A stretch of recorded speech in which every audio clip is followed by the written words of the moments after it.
গানের সুরে হাজারো ভক্তের হৃদয়ে দোলা দিলেও নিজের জীবনের বসন্তটা যেন দীর্ঘস্থায়ী করতে পারছেন না বাংলাদেশের জনপ্রিয় গায়ক ও অভিনেতা তাহসান খান।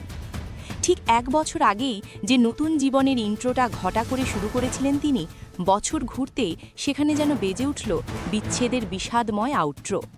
মেকআপ আর্টিস্ট রোজা আহমেদের সঙ্গে তাহসানের দ্বিতীয় সংসারে তবে কি সত্যিই নিভে গেল শেষ আলো?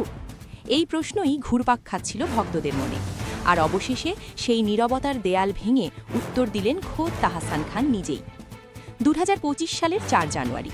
কোনো আগাম ইঙ্গিত, কোনো প্রচারণা কিছুই নয়। হঠাৎ করেই বিয়ের পিঁড়িতে বসে সবাইকে চমকে দিয়েছিলেন তাহসান। মাত্র 4 মাসের পরিচয়ে পেশাদার মেকআপ আর্টিস্ট রোজা আহমেদকে জীবনসঙ্গিনী হিসাবে বেছে নিয়েছিলেন তিনি। ভক্তদের চোখে তখন নতুন স্বপ্ন, নতুন শুরু, নতুন আশার গল্প। কিন্তু সেই বিয়ের রেশ কাটতে না কাটতেই সম্পর্কের সুরে তাল কাটতে শুরু করে। জানা গেছে গত বছরের জুলাইয়ের শেষ দিক থেকেই এই দম্পতি আলাদা থাকছেন। অর্থাৎ বিয়ের বয়স 6 মাস পেরোতেই দুজনের পথ বেঁকে গেছে দুই দিকে। ব্যক্তিগত জীবন নিয়ে বরাবরই অন্তর্মুখী তাহসান এবারও বিষয়টি আড়ালেই রাখতে চেয়েছিলেন। নীরবতাই ছিল তার বেছে নেওয়া ভাষা।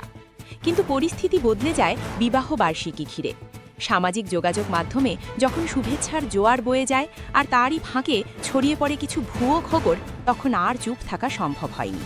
বাধ্য হয়েই মৌনতা ভাঙেন তাহসান খান। সংবাদ মাধ্যমকে তিনি স্পষ্ট জানিয়ে দেন, তিনি এবং রোজা এখন আর একসঙ্গে নেই। তাহসান বলেন, সঠিক সময় এলে এই বিষয়ে বিস্তারিত জানানো হবে।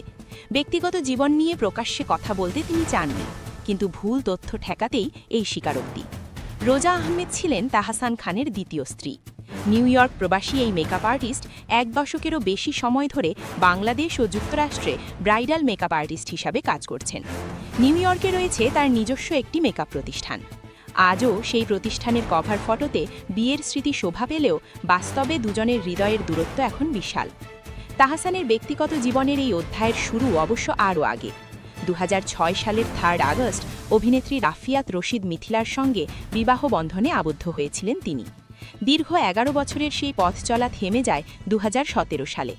তারপর দীর্ঘ বিরতির পর রোজার সঙ্গে নতুন করে ঘর বাঁধলেও সেই সংসার টিকল না 1 বছরও।